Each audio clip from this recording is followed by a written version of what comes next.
एक बार फिर से आप सभी का स्वागत है। राधे राधे।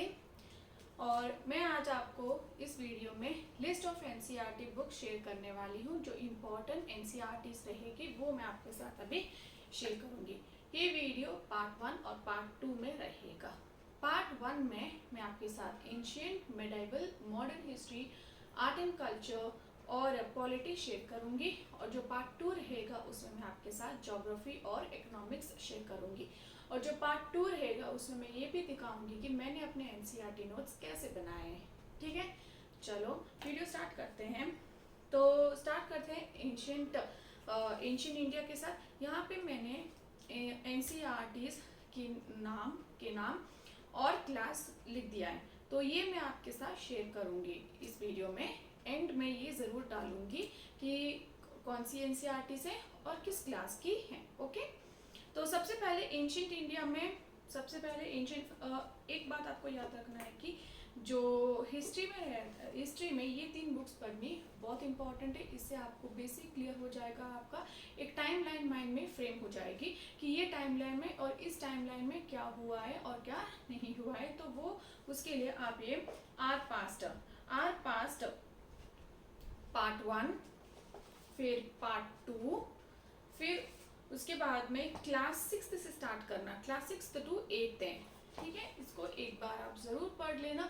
और अगर आपको लगे कि कुछ इम्पोर्टेंट है तो आप इधर बुक के अंदर ही मार्क कर दो, कुछ हाइलाइटर ले लो और उससे ही मार्क कर दो, या फिर आप चाहो तो अपने खुद के नोट्स भी बना सकते हो।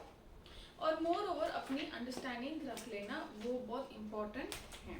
ठीक है, फिर हम चलते हैं।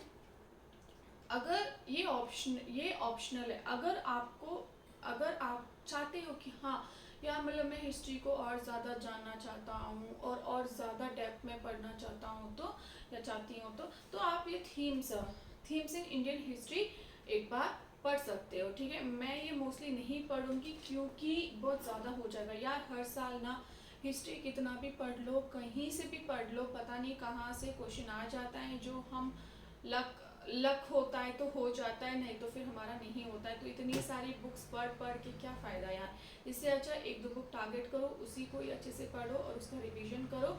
और तो वो आसानी रहेगी। मान लो एटलीस्ट एक क्वेश्चन तो आंसर हो जाएगा यार। मतलब अपने रिसोर्सेस और मटेरियल यार छोटा रखो, मतलब कम रखो तो सही है इस एग्ज़ाम में। फिर एंशिएंट हिस्ट्री के लिए मोस्टली मैं ये तीनों बुक तुम पढ़ लो यार। मतलब ये तीनों बुक तो मैं तो पक्का पढ़ रही हूँ, तुम्हारा मुझे नहीं पता, पर ये तीनों बुक मैं पक्का पढ़ रही हूँ। वो है एंशिएंट इंडिया क्लास 11th, फिर medieval India of class 11th, और फिर मॉडर्न इंडिया क्लास 12। ये तीनों पढ़ लो। और अगर आपका मन ना करे तो फिर वो आर पास भी मत पढ़ो। पर मैं इसलिए बता रही हूँ आपको कि एक टाइमलाइन फ्रेम हो जाता है यार माइंड में कि हाँ चलो ये टाइमलाइन है, एंशिएंट इंडिया में क्या हुआ है, फिर एंशिएंट इंडिया से मेडिवल इंडिया में कैसे आए और फिर मेडिवल से मॉडर्न में कैसे हम आए। तो एक टाइम फ्रेम हो जाता है। फिर उसके बाद में ये तीनों अच्छे से पढ़ लो। काफ़ी है यार हिस्ट्री, और कितना पढ़ोगे हिस्ट्री में, बस काफ़ी है। फिर उसके बाद में आर्ट एंड कल्चर दिखाती हूँ मैं। आर्ट एंड कल्चर के लिए कहाँ है मेरी art and culture books. Okay, तो आर्ट एंड कल्चर में मैं मोस्टली ये दोनों बुक्स पढ़ने वाली हूँ यार। ये दोनों बुक्स बहुत इंपॉर्टेंट है, आप इस दोनों बुक्स को पढ़ लो और चाहो तो अपने अच्छे नोट्स भी बना लो ताकि लास्ट मोमेंट में रिवीजन करने में बहुत आसानी महसूस हो। ठीक है यार, मुझे तो बहुत आसानी महसूस होती है रिवीजन लास्ट मोमेंट में। मैंने एक बार इसको पढ़ भी लिया है, इनके नोट्स भी बना दिए। अब जब मुझे रिवीजन करना रहता है तो मैं अपने नोट से ही इसको रिवीजन कर लेती हूँ। तो introduction to Indian art part 1 and part 2। Okay, तो ये दोनों पढ़ लो तुम लोग। फिर उसके बाद में हम आते हैं अपने पॉलिटी पे, अपने संविधान, अपने लॉ पे। तो यहाँ पे ये इंडियन कॉन्स्टिट्यूशन अटवर्क बहुत इम्पोर्टेंट है। आप ये सारी पढ़ो या ना पढ़ो, पर ये ज़रूर पढ़ो क्योंकि इससे आपका एक अंडरस्टैंडिंग हो जाएगा कि जुडिशरी, एग्जीक्यूटिव, फेडरल स्ट्रक्चर क्या होता है, सेंटर और स्टेट रिलेशंस क्या होते हैं, हमारा कॉन्स्टिट्यूशन क्या है, डेमोक्रेसी क्या है, राज्यसभा, लोकसभा, इनके इलेक्शंस कैसे होते हैं, कैसे हमारे एमपीज एमएलए सेलेक्ट होते हैं, हमारे प्रेसिडेंट, वाइस प्रेसिडेंट, तो ये सब कैसे सिलेक्ट होते हैं, क्या होता है, एक ओवरव्यू माइंड में बन जाएगा। तो उसके बाद में अगर आप लक्ष्मीकांत पढ़ोगे तो आपके लिए बहुत इजी रहेगा अंडरस्टैंड करने के लिए। कोई भी क्वेश्चन या कोई भी टॉपिक रहेगा वो आपको अंडरस्टैंड करने के लिए बहुत सरल रहेगा। देखो मैं तो ये पढ़ ली हूँ, जैसा कि मैं बता रही हूँ, मैंने तो एक बार सारे एनसीईआरटीज पढ़ लिए हैं और उनके नोट्स भी बना दिए। अब बस कभी कभी रिवीजन कर लेती हूँ, डाउट क्लियर करने के लिए मैं अपने नोट्स को ही एक बार देखती हूँ। और उसके बाद में मैंने रेफरेंस बुक कल ही मैंने शेयर किए हैं कि मेरी रेफरेंस बुक कौन सी है, तो आप कल का वीडियो ज़रूर देख लेना, तो आपको पता चल जाएगा कि रेफरेंस बुक कौन सी है। और आज की वीडियो में मैं एनसीईआरटीज दिखा रही हूँ। तो Indian constitution at work please पढ़ लो। और मैं तो आपको सजेस्ट करूँगी कि मैंने तो इसके नोट्स बनाए, तो मैं आपको ये सजेस्ट करूँगी कि आप भी नोट्स बना दो। और अगर आपको लगता है यार नोट्स कौन बनाएगा, लक्ष्मीकांत इतना मोटा है और ऊपर से ये नोट्स, तो आप ऐसा कर लो, बुक्स में ही लिख लो और इसमें ही अंडरलाइन कर दो, जैसे मैंने किया है यहाँ पे। मैंने तो क्या किया, मैंने पहले अंडरलाइन किया, फिर उसके बाद में मैंने अपने सेकेंड रिवीजन में अपने नोट्स बनाए।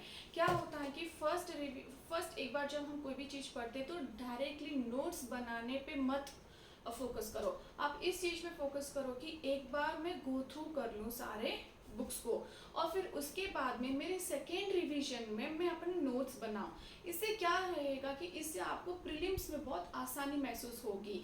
और आपका प्रीलिम्स में क्या है, प्रीलिम्स में यही है कि यार हम क्वेश्चन जानते हैं पर आंसर कौन सा है। अब ऑप्शन एक तो हम कैसे भी एलिमिनेट कर देते, दूसरा भी हम एलिमिनेट कर देते। अब क्या होता है कि दो ऑप्शंस के बीच में हम फंस जाते हैं, और जब वो दो ऑप्शंस में अगर भाई एक भी मतलब मान लो हमारा इंस्टेंट कहता है कि नहीं ये रहेगा, पर जब आके वापस चेक करते तो लगता है अरे यार थोड़ा और रिवीजन कर लिया होता, थोड़ा और फोकस कर लिया होता। तो उससे अच्छा आप ये कर लो कि एक बार सारी एनसीईआरटीज आप पढ़ लो, फिर उसके बाद में आपको लगे कि हाँ इम्पॉर्टेंट है। और जब आप एक बार एनसीईआरटी जब पढ़ रहे हो उसमें आप एक चीज़ ज़रूर करो कि जैसे कि मैं यहाँ पे करती हूँ, मैं यहाँ पे ये ब्रैकेट्स बना देती हूँ, एक हाइलाइटर लेके आती हूँ और ऐसे ब्रैकेट्स बना देती हूँ, ताकि मेरी जो दूसरा रिवीजन, मानो कि मैंने ना अपना पहला रिवीजन जो था वो मैंने किया लगभग, मुझे एक तो 2 महीने लगे एनसीईआरटीज खत्म के लिए, 2 महीने तो पक्के लगे। पर मेरा जब सेकेंड रिवीजन था वो मुझे 1 महीना ही लगा, क्योंकि मैंने यहाँ पे मार्क करके रखे थे। और तो मेरे माइंड में मैंने ये जो, तो मुझे पता है कि ये इम्पोर्टेंट है तो मैं इसी को ही पढ़ती थी। और फिर मुझे अगर लगता था कि ये इम्पोर्टेंट बहुत ज़्यादा है तो मैं क्या करती थी, मैं इसके नोट्स बना देती। तो आप भी वैसा ही करो और मैं ज़रूर दिखाऊंगी अपने पार्ट 2 में कि नोट्स मैंने कैसे बनाए, ठीक है। तो ये हो गया हमारा polity Indian constitution at work. उसके बाद में आप ये दोनों बुक जरूर पढ़ो, डेमोक्रेटिक पॉलिटिक्स, इसमें पार्ट 1 एंड पार्ट 2 रहता है, ये पार्ट 1 है और ये पार्ट 2 है।